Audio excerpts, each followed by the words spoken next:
ini adalah implementasi dari salah satu, jadi bukan salah dua ya, salah satu program prioritas Gusmen yang irisannya langsung ke Ditjen Bimas Islam. Jadi ada 3 program prioritas. Yang pertama adalah yang sudah sama-sama kita ketahui di lingkungan Kementerian Agama bahwa RPJMN juga adalah moderasi beragama. Kemudian yang kedua adalah transformasi digital. Dan yang ketiga revitalisasi KUA. Nah, aplikasi EPA ini hadir untuk menjawab bagaimana program Guspen yang sudah diseminasikan di seluruh Indonesia, transformasi digital, bagaimana kita bisa mampu bahwa pengukuran kinerja, intinya adalah pengukuran kinerja secara real time bisa kita lihat dalam aplikasi EPA ini. Jadi fungsinya juga untuk perbaikan keseluruhan. Jadi tidak lagi ada alasan bagi kita semua, mulai bulan Desember sampai bulan Februari itu kita buka untuk pendaftarannya. Jadi sudah kita berikan waktu 3 bulan. Sebelumnya di bulan November kita sudah lakukan uji coba di DKI dan DKI Jakarta dan Jawa Timur. Nah, Desember kita lakukan collect data namanya kalau dalam sistem. Collect data ini artinya adalah pendaftaran bagi seluruh calon user.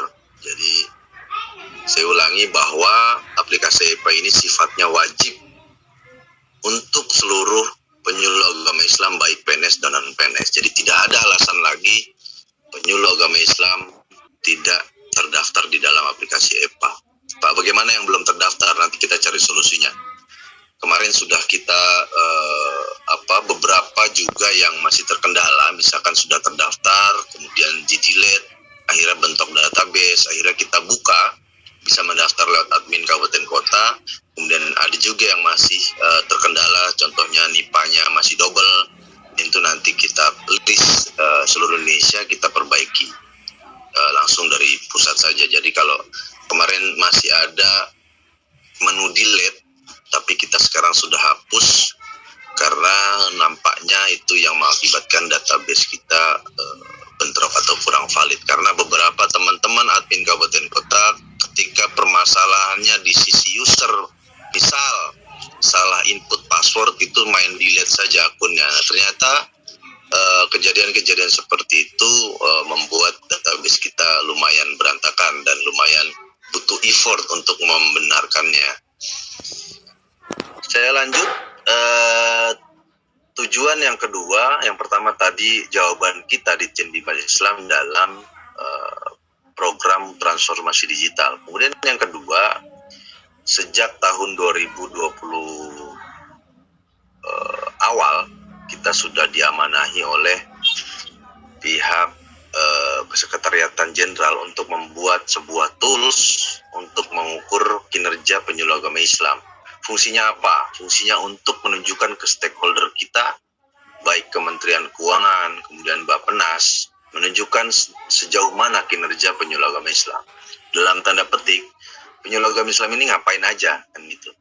Dengan aplikasi EPA ini kita berharap besar nanti kita bisa menunjukkan secara real time bahwa Kementerian Keuangan dan Bappenas ini melihat kerjanya penyuluh agama Islam. Hari ini, mohon izin Bapak Ibu penyuluh agama Islam yang saya hormati, kita tidak bisa berbicara ke pihak luar bahwa penyuluh sudah bekerja tanpa evidence base, tanpa bukti. Ya, jadi kita tidak bisa omong kosong. Saya sudah bekerja kok, penyuluh saya sudah bekerja seluruh Indonesia 45.000. Kemudian ditanya balik, buktinya mana? Kan seperti itu. Jadi mereka yang berkepentingan bahwa penyuluh agama Islam di tingkat internal, stakeholder Kementerian Agama, itu sudah menjadi pemain utama, iya.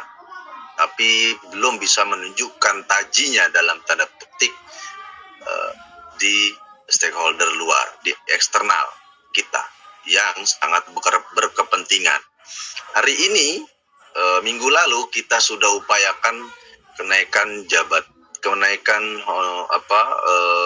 tunjangan jabatan fungsional yang PNS. Itu kita sudah ajukan perpresnya. Kemudian yang kedua, kita juga di Direktorat Penerangan Agama Islam sudah berupaya untuk selalu mengawal yang sudah sama-sama kita ketahui bahwa Gusmen terus melakukan komunikasi dengan Komisi 8 maksud dan tujuannya adalah menaikkan honorarium.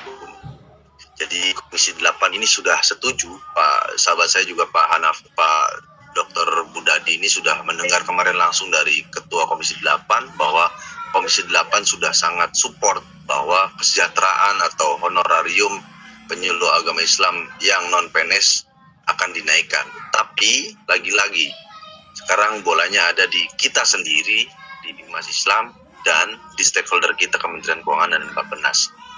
Kita bisa mengukur sendiri, layak nggak sih saya ini sudah bisa naik gaji gitu kan. Nah, dari aplikasi EPA ini kita sangat berharap besar nanti kita sodorkan ke Kementerian Keuangan yang masih hari ini masih meragukan, masih ragu-ragu nih sama penyuluh agama Islam. Penyuluh agama Islam kerja apa enggak sih? Di luar itu, kita selalu berupaya dengan semuanya terintegrate dalam laporan, khususnya laporan di aplikasi EPA. Pak, bagaimana dengan EK bagi yang penyuluh PNS? Si EK ya, bagaimana dengan si EK? EPA, kemudian ada lagi e-kinerja. Si EK ini seluruh ASN di Kementerian Agama ini wajib mengisi juga. Nah, EPA ini segmentasinya berbeda dengan si EK. Jadi EPA ini khusus untuk mengukur kinerja penyuluh agama Islam secara real time. Jadi kita bisa lihat hari ini penyuluh agama Islam yang berbicara tentang bahaya narkoba berapa orang. Hari ini kita bisa melihat di EPA berapa penyuluh agama Islam berbicara tentang produk halal. Hari ini berapa orang penyuluh agama Islam yang berbicara tentang moderasi beragama. Nah, tentunya itu juga kita sangat mendorong bahwa dari sisi user penyuluh agama Islamnya sendiri untuk menginput dan bekerja sama dengan admin kabupaten kota untuk memverifikasi. Kami di Subdit Penyuluh Agama Islam memohon keikhlasan, tenaga dan waktunya kepada para admin kabupaten kota dan admin provinsi untuk terus mengawal teman-teman penyuluh agama Islam. Misalkan hari ini saja saya sudah cek tadi ada sekitar 15.000 laporan yang belum terverifikasi di aplikasi EPA. Nanti kita lanjut di slide berikutnya tentang aksesibilitas, siapa saja yang bisa mengakses. Kemudian yang selanjutnya, jadi tadi yang kedua adalah amanah dari Sekjen untuk kita membuat sebuah aplikasi. Makanya namanya adalah EPA, bukan khususnya bukan penyuluh agama Islam saja nanti. Jadi di dalam EPA ini sudah kami siapkan rumah untuk penyuluh agama lainnya, penyuluh agama Kristen, penyuluh agama Katolik, Hindu, Buddha, dan Konghucu yang mungkin nanti ada. Jadi nanti kita dalam hal saya anggap ini dari bulan Desember ke bulan Maret ini masih trial. Kita trial, kita lempar ke teman-teman sejauh mana aplikasi ini jalan dengan smooth, lancar, dan tidak ada kendala. Jadi aplikasi yang baik itu tidak mungkin yang langsung sempurna, pasti akan ada perbaikan. Apalagi dalam menyusun kemarin kami di Subdit Penyuluh Agama Islam tidak melakukan namanya tahapan user requirement. Tidak ada mengundang teman-teman penyuluh untuk menyusun. Nah, sekarang kita sudah dalam tahapan laporan harian. Jadi sambil berjalan kami juga terus melakukan upaya perbaikan-perbaikan dalam aplikasi EPA ini. Bapak Ibu yang saya hormati, penyuluh agama Islam di Kalsel yang saya sayangi, saya lanjut bahwa aplikasi EPA ini yang pertama juga manfaatnya adalah tujuan dibuatnya EPA ini adalah yang pertama layanan berfokus pada masyarakat dan stakeholder. Jadi nanti bisa dilihat berapa kelompok sasaran umum yang sudah dibina oleh penyuluh agama Islam secara nasional bisa dilihat dari leveling admin pusat, kemudian secara provinsi, kabupaten juga dan seterusnya. Kemudian yang kedua, meningkatkan efisiensi proses bisnis dan operasional. Gimana bisa meningkatkan efisiensi? Ya karena aplikasi EPA ini berbasis internet.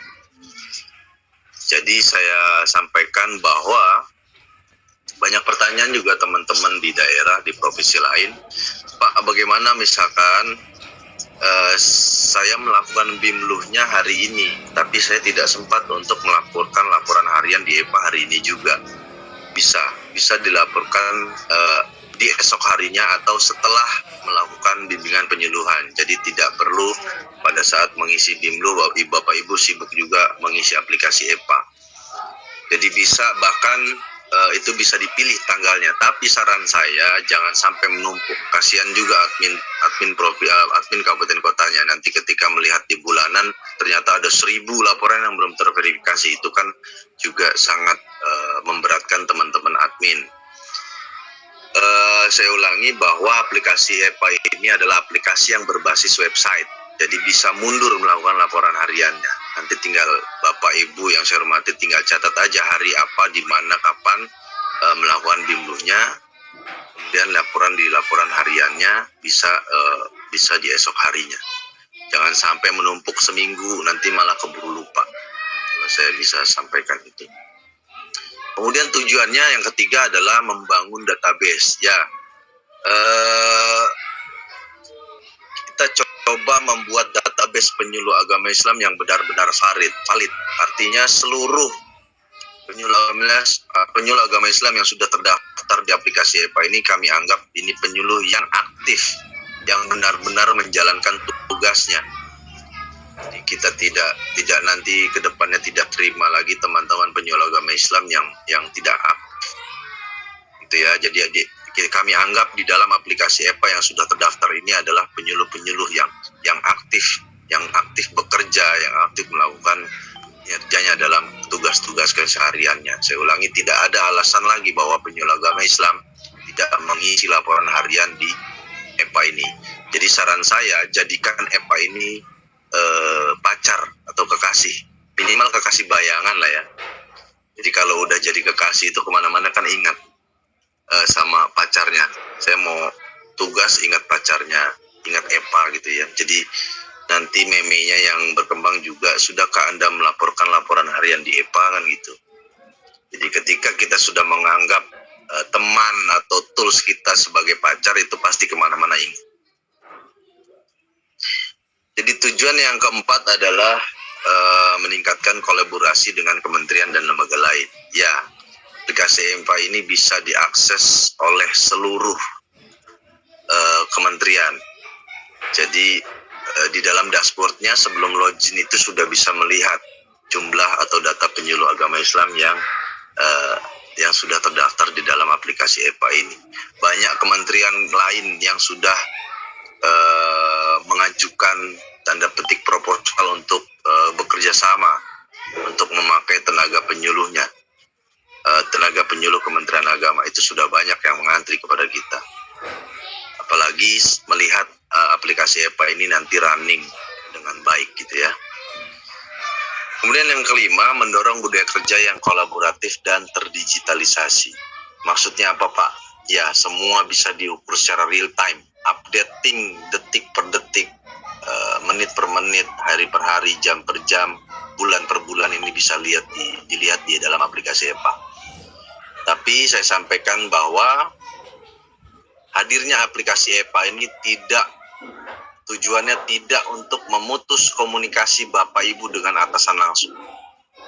Jadi saya ulangi, hadirnya EPA ini tidak memutus komunikasi Bapak Ibu penyuluh agama Islam terhadap atasan langsungnya.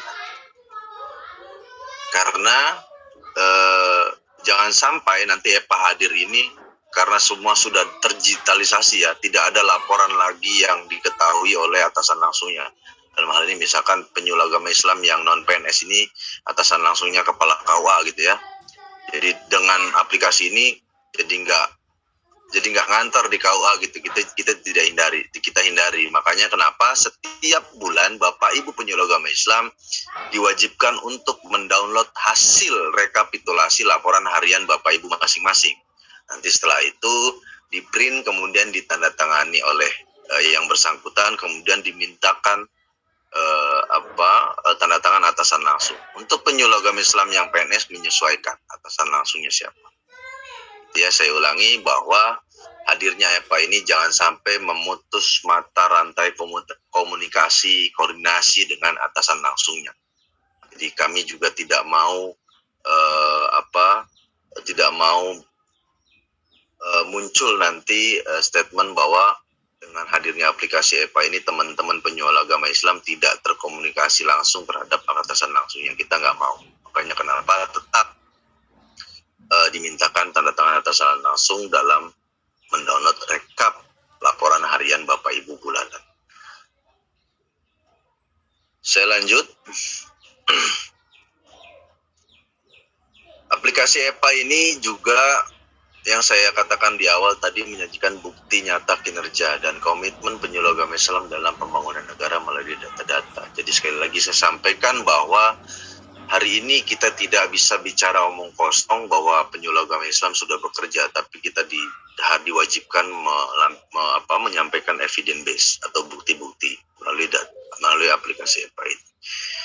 Aplikasi EPA ini berbasis web, jadi tidak perlu Bapak Ibu mendownload aplikasi di gadget. Misalkan Bapak Ibu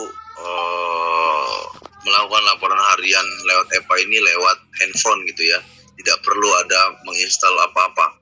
Jadi karena ini basisnya web, Bapak Ibu cukup buka web browser, bisa Google Chrome, kemudian Microsoft Edge, kemudian Mozilla, kemudian Firefox dan Opera dan lain sebagainya. Itu bisa digunakan untuk mengakses aplikasi EPA ini. Jadi juga, tapi saya sarankan pastikan jaringannya bagus. Jadi karena basisnya website, jadi saya sarankan jaringannya bagus. Jangan jaringannya setengah-setengah, tapi untuk melakukan laporan harian bisa nebeng ke kantor dulu gitu, misalkan yang wifi-nya bagus kalau melakukan laporan harian di KUA atau di Kemenang Kabupaten Kota kalau ada wifi-nya. Dan lebih mudah aplikasi ini diakses lewat laptop atau komputer, gitu ya. Jadi kalau di handphone itu kadang-kadang hanya setengah tampilannya, tidak sama dengan tampilan yang ada di laptop dan PC. Jadi saya sarankan mengakses aplikasi EPA ini melalui laptop dan PC. Saya lanjut di slide berikutnya, Bapak Ibu yang saya hormati, unggulan aplikasi EPA. Jadi penggunaan aplikasi EPA ini bertujuan untuk meminimalisir,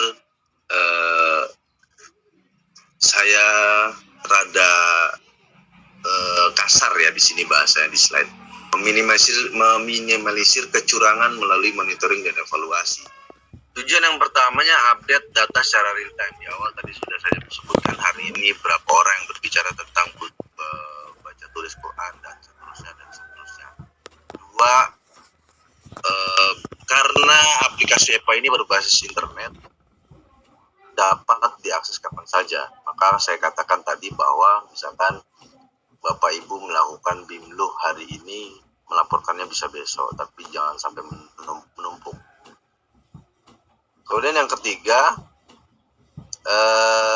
tidak hanya kebutuhan pendataan penyuluh agama Islam dalam aplikasi EPA ini. Nantinya bagi penyuluh agama Islam yang non-PNS menjadi salah satu indikator pencairan honor. Jadi laporan harian di aplikasi EPA ini adalah menjadi salah satu indikator untuk dicairkan honor penyuluh agama Islam yang non-PNS. Jadi aplikasi ini sudah dirancang sedemikian minimalisnya, sedemikian mudah diaksesnya, ya, sudah user friendly lah, sudah tidak ada yang susah di dalam aplikasi ini. Banyak banyak pertanyaan, Pak, yang susah itu apa? Yang susah itu ketika kita memulainya. Jadi saya ulangi, yang susah adalah memulainya atau males. Jadi coba dulu aplikasinya, baru kita sama-sama belajar. Jadi belum mencoba itu jangan bilang susah ya Bapak Ibu yang saya hormati, karena hari ini transformasi digital atau digitalisasi itu sebuah keniscayaan. Kita akan tergerus zaman kalau kita tidak mengikuti perkembangan. Hari ini sudah eranya industri. Jadi 4.0 juga sudah beranjak kita tinggalkan. Hari ini adalah sudah industri. Semuanya industri terdigitalisasi. Kita latihan pelan-pelan dari aplikasi EPA ini, dari sebuah kewajiban itu nanti lama-lama kita terbiasa.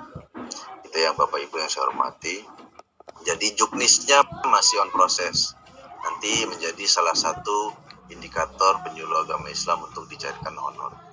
Yang keempat, memudahkan manajemen birokrasi karena langsung terdokumentasi dan terekam secara elektronik. Jadi seluruh laporan yang sudah terinput di aplikasi EPA ini tidak akan hilang. Jadi kapanpun Bapak Ibu bisa mendownload hasil laporan Bapak Ibu dimanapun dengan sebuah akses NIPA dan NIK. Saya lanjut ke fitur yang ada pada aplikasi EPA. Saya sengaja menjelaskan detail karena nanti biar prakteknya itu biar rada cepat. Jadi Bapak Ibu yang saya hormati, mudah-mudahan apa yang saya sampaikan bisa diterima dengan baik. Ini adalah kesempatan kita belajar bersama, kesempatan yang baik. Mudah-mudahan juga bermanfaat bagi kita semua. Saya lanjutkan Bapak Ibu yang saya hormati, fitur pada aplikasi EPA ini yang pertama adalah profil. Isinya apa? Isinya adalah data pemilu Islam lengkap.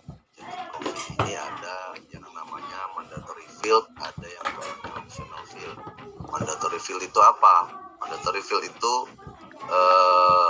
kalau di profil itu biasanya itu nama, itu mandatory field. Kemudian nick itu juga mandatory, biasanya untuk unifikasi ya, untuk kita membedakan antara orang. Misalkan yang namanya Hanafi itu kan banyak ya, ada bisa orang, tapi bukan berarti nama Mas Hanafi ini pasaran, enggak.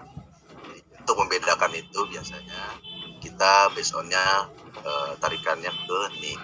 Jadi tidak mungkin nama yang sama, nicknya sama, kecuali pada saat ngambil nicknya error gitu ya, karena nick itu juga sudah otomatisasi.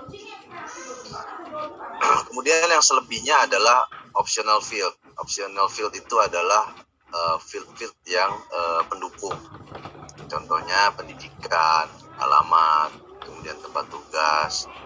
Tempat tugas kalau di EPA ini adalah mandatory field karena kita auto generate NIPA ini based on-nya adalah based on user, based on penyuluh, kemudian based on tempat tugas sampai di kecamatan. Pak, bagaimana, pertanyaan juga banyak. Pak, bagaimana saya yang tugasnya di kabupaten kota misalkan? Pak, bagaimana saya tugasnya yang ada di kantor? Pada saat melakukan daftar ulang ya sudah, nggak apa-apa, pilih saja KUA yang dekat dengan alamat kabupaten kota dan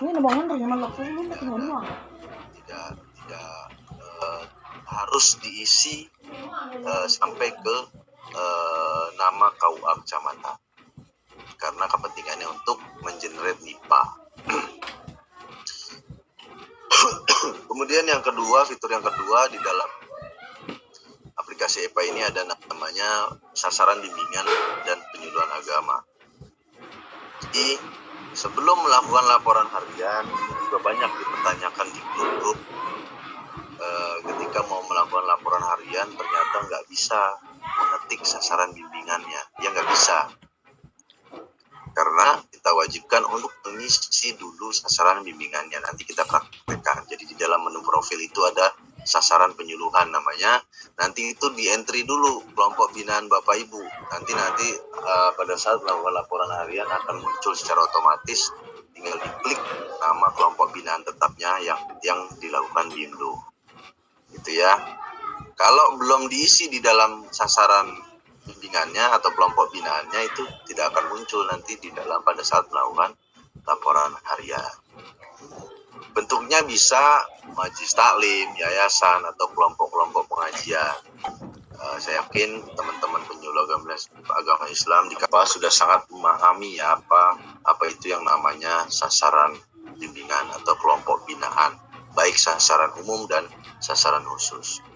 Kemudian yang selanjutnya kinerja. Ini ya dari hasil laporan yang dilaporkan oleh user atau penyuluh agama Islam, kemudian sudah diverifikasi oleh admin, itu akan menyajikan data yang benar-benar valid. Hari ini Bapak Ibu sudah bekerja, hari ini penyuluh agama Islam berapa orang yang melakukan pekerjaan gitu ya.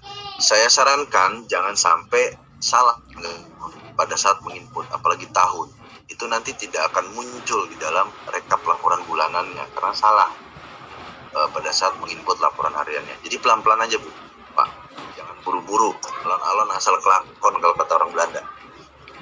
Pilihan tanggal, kemudian pilihan bulan, tahun itu jangan sampai salah nanti pada saat rekap tidak akan muncul. Dan admin juga bisa mengingatkan ke teman-teman user, teman-teman penyuluh. Benar nggak nih laporannya misalkan dilakukan 2019, ya nggak benar, orang aplikasi ini baru lahir 2021 kan gitu. Karena kejadian banyak melaporkan khususnya di laporan deteksi dini. Nanti saya jelaskan apa sih deteksi dini dan kegunaannya apa. Gitu ya. Kemudian yang verifikasi. Fitur selanjutnya verifikasi. Fitur verifikasi ini muncul hanya di leveling admin. Kalau di leveling user nggak muncul menunya verifikasi. Kami hanya mensyaratkan 2 saja syarat wajib untuk laporan ini disetujui. Yang pertama adalah mengupload foto pada saat BIMLU. Ya, Pak, lagi BIMLU gimana mau foto? Foto kan sebentar, hanya 3 detik. Minta tolong sama jamaahnya, sama kelompok binaannya gitu ya, sebentar. Yang penting menggambarkan saat itu melakukan BIMLU. Mau selfie gitu ya dengan jamaahnya itu boleh. Tapi kita batasi ukurannya hanya 500 KB untuk menghemat storage kita. Oh, handphone saya canggih, sekali foto 7 MB gitu ya. Ya jangan kalah canggih sama handphonenya. Banyak aplikasi yang bisa di-download untuk meresizing ukuran foto. Ya. Handphonenya tuh iPhone 17. Padahal sekarang iPhone baru 13 ya. Hasil ukuran fotonya tuh 8 MB sekali jepret gitu ya. Banyak aplikasi untuk meresizing, merubah ukuran jadi lebih kecil.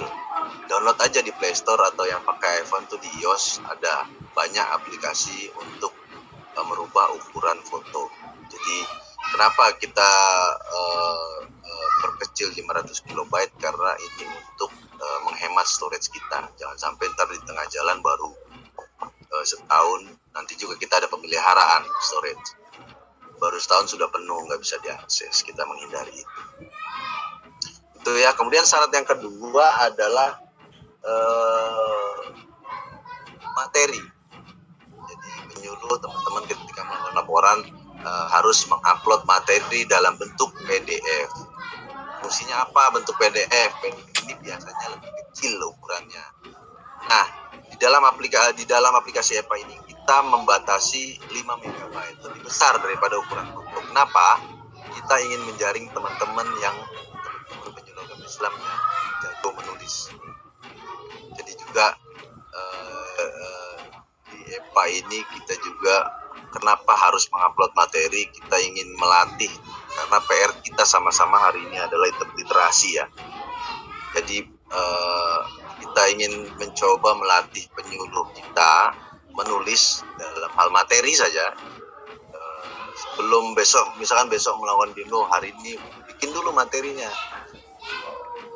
Jangan sederhana. Kalau bisa materinya itu komplit. Ya. Jangan cuman poin-poinnya saja. Ya nanti kita nggak bisa kolek dong materi Bapak Ibu yang bagus-bagus. Jadi kepentingannya adalah nanti kita bisa mendownload hasil materi yang dilaporkan Bapak Ibu. Yang bagus kita kumpulkan menjadi satu nanti. Kita buat buku. kita buat kumpulan tulisan dari para penyuluh dari materi yang sudah diupload, dan harus ada kecocokan dari tema yang dipilih. Jadi cuma dua syarat wajib ya. Saya ulangi, foto dan materi. Kalau itu tidak ada, saya boleh pastikan kepada teman-teman admin kabupaten kota itu ditolak saja. Tapi dikasih noti atau dikasih catatannya, kan di situ nanti muncul muncul box ya, dialog box namanya. Kalau ditolak itu dikasih alasannya, jangan sampai digantungin, kan gak enak kita ditolak. Dulu zaman SMP kalau kita nembak calon pacaran, kalau digantungin kan gak enak. Ditolaknya itu kenapa, kasih alasan. Apalagi kalau diambangin gitu aja nih teman-teman admin, saya sarankan hari per hari mengecek leveling adminnya, sudah ada berapa laporan yang masuk. Jangan digantungin teman-teman penyuluh, kan gak enak kalau digantungin. Jadi mau disetujuin ya setujuin, mau ditolak kasih alasannya, jangan dibiarkan. Banyak juga laporan teman-teman penyuluh, saya udah bikin laporan harian tapi kok belum masuk di rekapnya. Ya itu belum diverifikasi oleh teman-teman admin kabupaten kota. Jadi saya sampaikan kepada teman-teman admin, mohon keikhlasan tenaganya, waktunya untuk memverifikasi laporan teman-teman penyuluh. Aplikasi EPA ini dibuat dari oleh dan untuk penyuluh. Makanya kenapa tenaga adminnya kami melalui surat edaran membolehkan teman-teman Pokjalu atau perangkatnya yang syaratnya akrab dengan teknologi informasi itu bisa menjadi admin. Nanti di backup oleh teman-teman di seksi Bimas Islam. Bagaimana yang mudahnya itu silakan. Jadi saya jangan juga sampai menumpuk nih teman-teman admin untuk memverifikasi laporannya. Kita juga butuh itu. Jadi kita butuh pergerakan kinerja teman-teman di dalam aplikasi EPA ini. Detail fitur di dalam profil. Di dalam profil itu ada sasaran, kinerja, dan verifikasi. Itu sudah saya jelaskan. Saya menjelaskan hanya bagian NIPA. NIPA ini tergenerate secara otomatis di dalam sistem. Pak, bagaimana kejadian yang NIPA-nya double? Yaitu kemungkinan pada saat mendaftar itu satu jaringannya kurang bagus. Kemudian pada saat berbarengan temannya juga menginput mendaftar, jadi bentrok. Yang satu masih gantung belum selesai, yang satu udah masuk. Jadi NIPA-nya sama. Ketika mau diakses, yang satu bisa login, yang satu enggak. Iya, karena NIPA-nya itu sama. Nanti kalau di Kalimantan Selatan ada yang kejadian seperti itu, di list dulu NIPA yang sama namanya siapa saja. Nanti kita bantu hapus dari admin pusat, nanti silakan didaftarkan lagi oleh admin kabupaten kota. NIPA ini ada beberapa digit ya, teman-teman itu banyak digitnya tuh. Yang pertama itu satu digit yang pertama, sebentar saya buka. Satu digit yang pertama itu adalah kode agama, jadi semuanya pasti kodenya 1. Semua penyuluh itu yang sudah terdaftar itu pasti kodenya 1. Nanti agama lain menyusul 2, 3, 4, 5 gitu ya. Siapa duluan yang ingin terintegrasi dengan EPA ini. Kemudian yang kedua adalah 2 digit yang kedua itu kode provinsi. Ini penting diketahui oleh para admin. 2 digit yang kedua itu kode provinsi, 2 digit yang ketiga itu kode kabupaten kota. Jadi misalkan kabupaten Tanah Bambu misalkan, kodenya itu pasti sama, 2 digit yang ketiga. Kemudian 2 digit yang keempat itu kode kecamatan. Kemudian 1 digit yang kelima itu kode status PNS dan non PNS. 1 digit yang keenam itu jenis kelamin. Nah, digit yang selanjutnya itu 3 digit yang terakhir itu adalah indeks. Nah, kejadiannya yang sering sama itu adalah indeks yang terakhir, tapi tidak banyak, nggak banyak. 3 digit terakhir itu sama, pasti yang salah satu nggak bisa login. Kalau yang satu sudah login, ya itu harus di delete. Nanti kita bantu delete lewat admin pusat. Saya lanjut ke detail fitur. Ada yang namanya sasaran umum dan ada yang namanya sasaran khusus. Banyak teman-teman penyuluh juga bertanya, bedanya apa sih Pak di sasaran umum, sasaran khusus dalam aplikasi EPA? Sasaran umum itu kan sudah kita ketahui bersama. Jadi sasaran umum ini adalah katakanlah kelompok binaan tetap penyuluh agama Islam. Bisa dibilang begitu di aplikasi EPA. Jadi bentuknya bisa majelis taklim, yayasan, bisa kelompok pengajian. Diinput dulu semuanya sebelum melakukan laporan harian. Kemudian sasaran khusus ini adalah kelompok masyarakat yang dibina oleh penyuluh yang butuh penanganan khusus. Contohnya apa? Contohnya teman-teman warga binaan yang ada di lapas. Itu kan treatmentnya nggak sama dengan kelompok binaan yang ada di kelompok masyarakat biasa gitu kan. Kita harus izin dan penggunaan bahasanya juga kita harus hati-hati kalau di warga binaan. Saya pernah ke lapas di Nusa Kambangan. Jadi kelas VIP itu, kelas kakap kalau di sana tuh. Jadi kita memang harus hati-hati untuk berhadapan dengan teman-teman warga binaan, apalagi yang kelasnya sudah luar biasa tinggi, contohnya di Nusa Kambangan. Kemudian kelompok masyarakat orang tua itu kan menjadi juga sasaran khusus ya. Kemudian kelompok-kelompok kalau di Jakarta itu ada namanya anak-anak pang biasanya kita sebut, yang ada di lampu merah, itu kan butuh penanganan khusus. Teman-teman yang ada di rumah sakit gitu ya, atau kelompok profesi, teman penyuluh misalkan punya kelompok binaan para dokter, itu kan juga butuh treatment tersendiri, butuh pengetahuan, butuh pengetahuan yang berlebih ketimbang menangani misalkan katakanlah ibu-ibu di tingkat RW gitu kan, beda penanganan dengan kelompok profesi dokter misalkan gitu ya. Bentuknya juga bisa majelis taklim, bisa bentuk yayasan, bisa kelompok. Bahkan di lapas di Cipinang itu ada bentukan pondok pesantren. Jadi namanya pesantren Cipinang, ada di lapas Cipinang itu teman-teman penyuluh juga yang membentuk pesantren di dalam sebuah lapas. Majelis taklim juga banyak di dalam lapas, bisa betulnya. Makanya kita batasi majelis, yayasan, dan kelompok-kelompok pengajian. Pak, bisa nggak bentuk kelompoknya hanya bentuk kelompok TPQ? Boleh, tapi ya jangan ngajar ngaji terus. Tema-tema yang lainnya juga harus digarap. Banyak juga pertanyaan, Pak, saya spesialisasinya memang baca tulis Quran, gitu ya. Iya, spesialisasi utama baca tulis Quran, tapi kita juga tidak melarang teman-teman penyuluh melakukan bimblunya di tema lain, misalkan tema halal, boleh. Spesialisasi baca tulis Quran melakukan bimblu tentang produk halal, boleh. Spesialisasi produk halal membahas tentang radikalisme, boleh. Jadi kita tidak batasi spesialisasi Bapak Ibu. Bahwa Bapak Ibu sudah ada spesialisasinya, iya.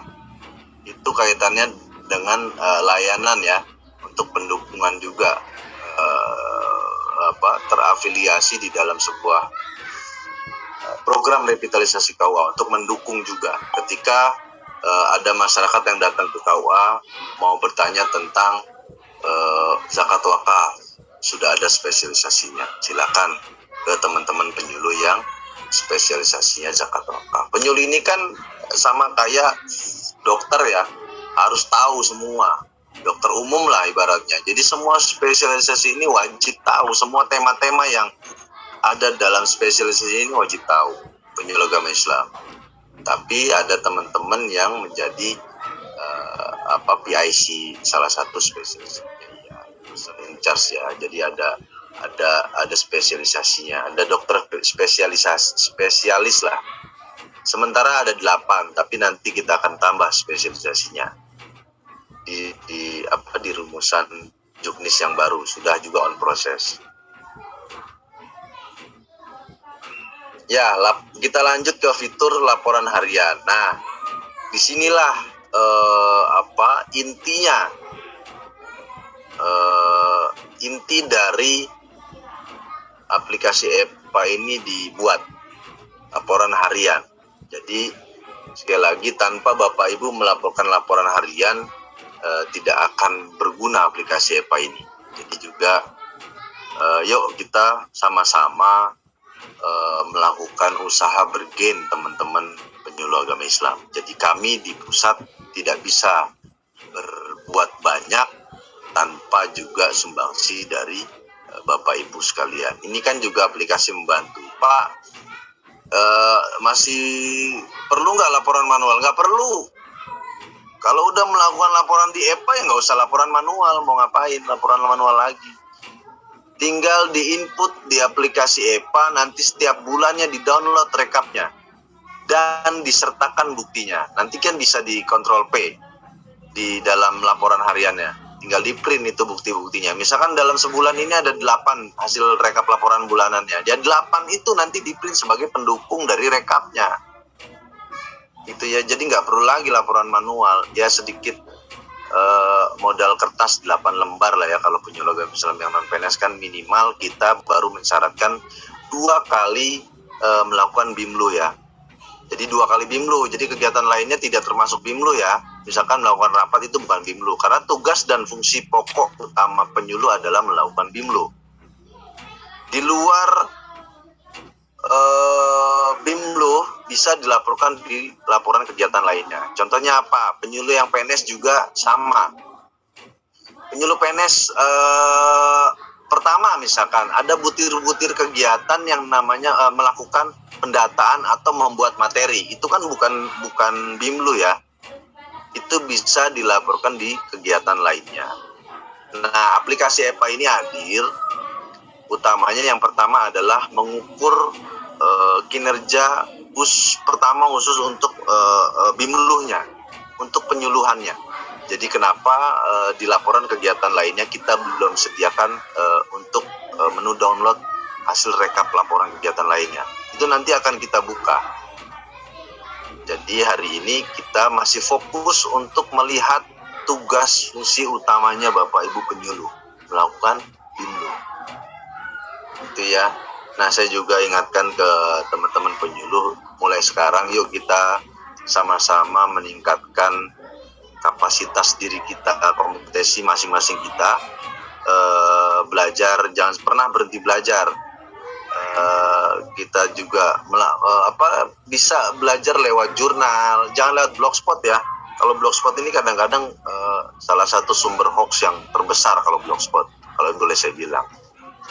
Belajar ini lewat internet itu sudah banyak, lewat jurnal ilmiah, misalkan lewat Google Scholar ya, atau Google Cendekia ya, itu kan jurnal-jurnal sudah dilakukan penelitian, riset. Banyak kok juga yang tentang ilmu keagamaan juga sudah banyak jurnal-jurnal di Google Cendekia. Jadi sama-sama yuk kita tingkatkan kompetensi kita dalam hal, karena PR kita juga masih juga rupanya literasi itu masih PR kita di Bimas Islam juga, bagaimana kita mencetak juga nanti penyuluh-penyuluh yang jago nulis lah, karena hasil riset ya, ini hasil riset saya sampaikan, salah satu lembaga riset ini ternyata rujukan utama, bukan rujukan masyarakat dalam belajar agama itu belum muncul nama penyuluh. Jadi literasi masyarakat ini berujukannya belum ke penyuluh. Jadi yang pertama itu kalau hasil risetnya itu lewat TV, ceramah TV, gitu ya. Ada beberapa hal yang menyebabkan hal itu, riset itu keluar. Yang pertama, penyuluh ini ketika di masyarakat nggak ngaku dia sebagai penyuluh, identitasnya hilang. Jadi saya ingatkan ke teman-teman penyuluh, kita bukan berarti melarang Bapak Ibu aktif di salah satu organisasi, katakanlah di organisasi Muhammadiyah atau di NU atau di MUI, kita tidak melarang. Tapi Boyo ingat, kita itu sebagai penyuluh agama Islam, kita sudah menyerap APBN yang ngaku lah, minimal munculkan identitasnya, bahwa saya ketika misalkan tablik akbar di mana gitu kan. Ini upaya untuk membranding nama penyuluh. apalagi tampil di TV gitu ya, ceramah di TV yang aku sebagai penyuluh. Jadi juga nanti untuk membranding nama penyuluh. Mana tahu ketika live subuh-subuh gitu teman-teman di Kementerian Keuangan atau Bappenas nonton gitu kan, oh ini ternyata tugas penyuluh gitu kan, sudah ada tampil di TV. Itu kepentingannya sebenarnya. Jangan lupa kita sebagai penyuluh. Ya, Bapak Ibu yang saya hormati, saya kembali ke laptop. Jadi yang paling utama adalah melakukan laporan hariannya. Diisi kelompok sasarannya, kemudian tema materinya apa, deskripsi singkat kegiatannya, mencakup 5W 1H, ya itu standar deskripsi ya, 5W 1H, when, where,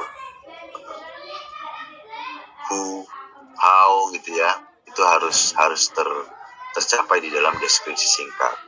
Singkat aja, nggak usah banyak-banyak. Lokasinya di mana, tanggal kegiatan, jangan lupa dipilih, jangan sampai salah tahun. Kemudian jumlah jamaahnya berapa, foto kegiatan, link video kegiatan ini sifatnya opsional. Lagi saya sampaikan bahwa salah satu indikator keberhasilan Ditjen Bimas Islam adalah penyuluh agama Islam berdakwah via medsos. Saya ulangi, sudah menjadi rumusan kita di Bimas Islam. Salah satu keberhasilannya nanti diukur juga berapa sih penyuluh agama Islam yang berdakwah via medsos, gitu ya. Jadi makanya kenapa? Tapi sifatnya opsional, karena kita sadari bahwa membuat video dakwah ini atau video kegiatan ini tidak mudah, nggak bisa sendiri ya berkelompok. Kalau misalkan Bapak Ibu penyuluh membuat video dakwah itu berkelompok, boleh. Laporannya gimana Pak? Ya boleh digunakan ke, misalkan 5 orang membuat video tentang cara berwudu gitu ya. Ya itu bisa dilaporkan 5 orang yang membuat video itu, yang satu megang kamera, yang satu ngedit videonya, yang satu bikin voice overnya, yang satu bikin running text-nya. Itu kan butuh tenaga, nggak cuma sendiri. Kalau sendiri itu nggak bisa lah. Saya aja kalau bikin video cuma bisa megang kamera atau jadi aktornya gitu ya, walaupun bukannya pas-pasan. Jadi boleh Bapak Ibu secara berkelompok membuat video dakwah atau video kegiatan. Jangan sederhana, jangan cuma ditempel-tempel foto gitu ya, slideshow, foto lagi, slideshow, foto lagi, itu kurang menarik kalau saya bilang. Bikin video yang keren gitu ya, lewat Pokjalu bisa difasilitasin mungkin teman di Garabang lewat Pokjalu gitu ya. Nanti ditekan linknya, bisa diupload via YouTube, bisa diupload di Facebook, di Instagram, nanti tinggal di copy dan dipaste di laporan harian. Kami juga nggak menyediakan storage untuk mengupload langsung di EPA. Nanti akan cepat habis storage-nya atau servernya akan cepat habis nanti kalau kita sediakan untuk upload video langsung di sini. Kemudian naskah dan materi. Naskah materi kita bentuknya PDF. Kenapa? Biasanya kalau teman-teman yang kreatif itu bikin materi itu bisa dari PowerPoint, ada suaranya, ada gambar-gambarnya, bahkan ada yang mentautkan video. Itu kan ukurannya cukup besar. Makanya kenapa kita bentuknya PDF. Itu bisa langsung di save as menjadi PDF di semua. Misalkan kita ngetik materinya di Microsoft Word ya, tinggal di save as aja dalam bentuk PDF, itu ada pilihan. Begitu juga di PowerPoint. Kalau teman-teman yang sudah sangat akrab dengan Microsoft Office pasti bisa langsung tanpa aplikasi apapun, bisa langsung di save as menjadi PDF. Kemudian laporan harian lainnya. Apa laporan harian lainnya itu apa sih? Laporan harian lainnya itu ya laporan yang di luar BIMLU.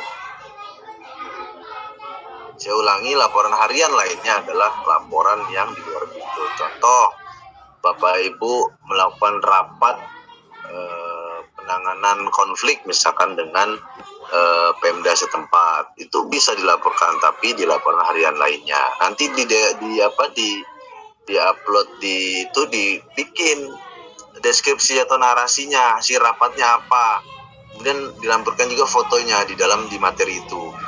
Kita belum menyediakan storage khusus untuk mengupload juga foto di laporan harian lainnya. Itu tujuannya apa? Untuk menghemat storage kita juga.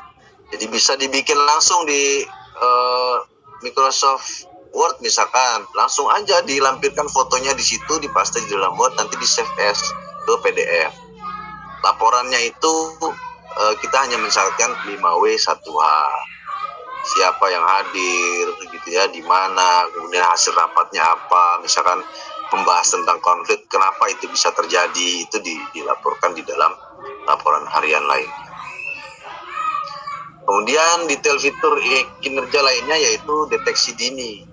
Nah, deteksi dini itu adalah laporan kejadian-kejadian yang istimewa, yang khusus, yang katakanlah dalam tanda petik misalkan bisa memicu terganggunya kerukunan di salah satu lingkungan gitu ya. Misalkan ada di kelurahan A misalkan ada indikasi orang yang ngaku sebagai nabi baru gitu ya, tapi jangan main dilaporkan di deteksi dini, dilakukan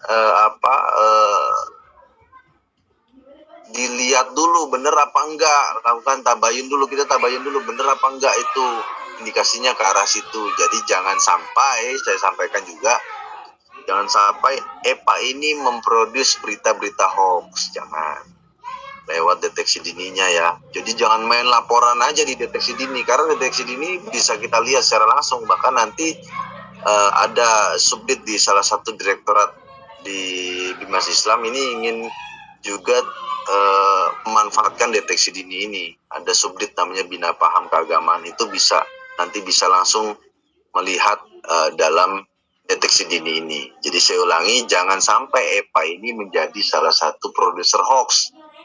Dilihat dulu benar nggak indikasinya, baru dilaporkan di deteksi dini. Nanti leveling sifat penanganannya dari mulai kabupaten kota, provinsi dan pusat. Kalau provinsi tidak bisa menangani, kalau kabupaten kota tidak bisa menangani ya provinsi nggak bisa menangani ya nanti teman-teman di pusat yang menangani laporan deteksi dini itu ya. Kemudian fitur selanjutnya di dalam e-kinerja ini ada namanya pendataan. Pendataan ini ada keluarga sakinah, kerukunan umat beragama, moderasi beragama, dan seterusnya. Bagaimana Pak pemanfaatannya? Misalkan saya contohin di data zakat misalkan. Misalkan Bapak Ibu penyuluh agama Islam punya data tentang minggu ini ada 1 miliar misalkan terkumpul dana zakat lewat UPZ KUA, itu disampaikan di dalam aplikasi EPA ini. Jadi kita misalkan juga teman-teman yang spesialisasinya baca tulis Quran misalkan nemuin data, tapi yang benar-benar valid ya, nemuin data bahwa di kecamatan A ada 20% dari 1.000 jumlah masyarakat yang masih belum bisa baca tulis Quran gitu misalkan. Gitu ya, itu dilaporkan juga di dalam EPA. Atau teman-teman produk halal misalkan yang spesialisasinya produk halal misalkan punya data bahwa misalkan kemarin kan ada program UMKM ya yang sertifikasi halalnya gratis ya. Misalkan minggu ini melalui advokasinya teman-teman penyuluh berhasil membuat sertifikat halal sebanyak 100 gitu UMKM secara gratis, itu dilaporkan. Tapi yang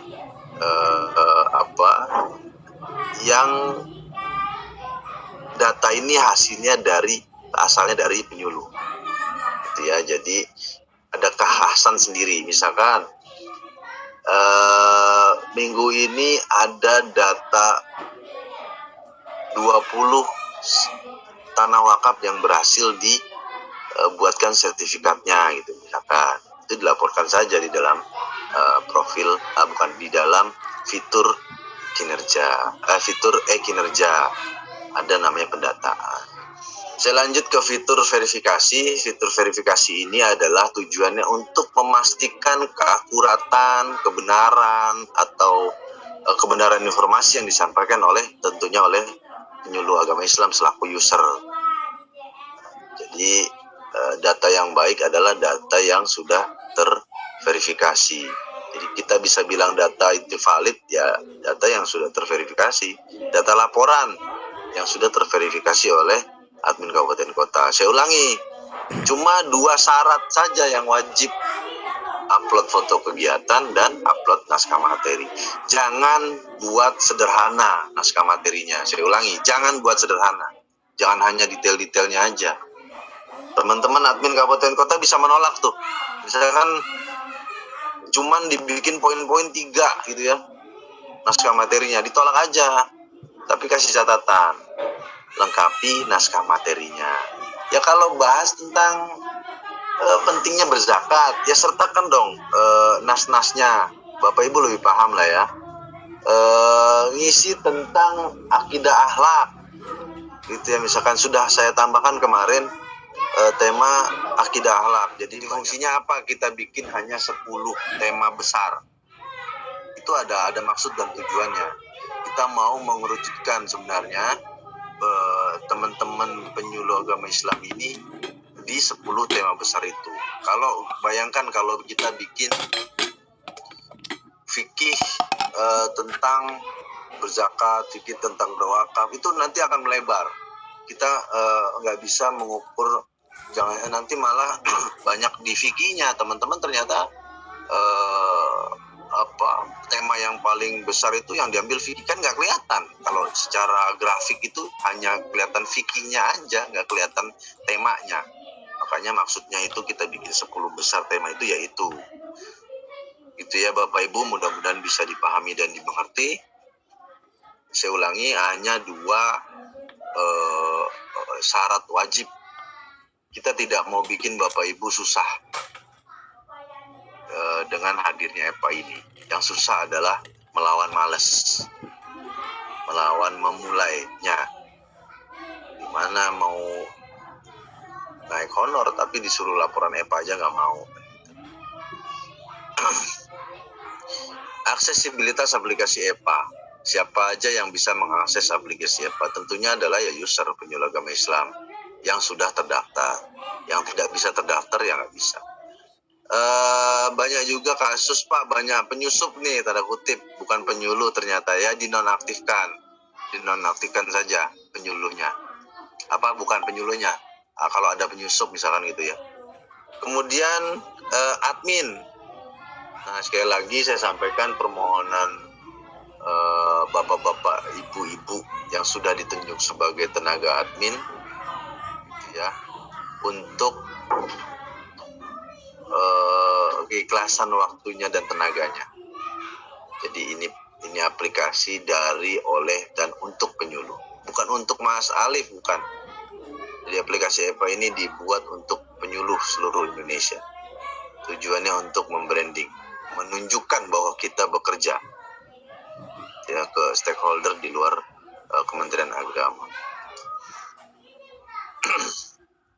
Nah, ini sudah sekitar 5.133 yang PNS yang mendaftar di aplikasi EPA, dan tadi update terakhir saya lihat ada sekitar 43.000. Artinya apa? Sudah 48.000 dari 50.262. Saya bilang dari sisa yang belum terdaftar ini ada berbagai kendala.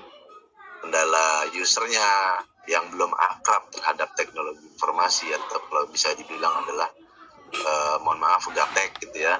Bisa dari unsur usernya, kemudian dari segi jaringan bisa ada sekitar 2.000 orang. Tidak banyak memang, kami sudah melakukan beberapa analisa bahwa daerah-daerah yang ada di pelosok-pelosok itu paling sekitar tidak lebih dari 10% datanya. Buktinya apa? Sekarang sudah 48.000 yang terdaftar di aplikasi EPA ini. Ada 59.000 kelompok sasaran umum. ada 34.000 kelompok sasaran khusus. Ini update per Februari tanggal 22. Kemudian ada 105 yang sudah terverifikasi. Ini update bulan Februari. Saya belum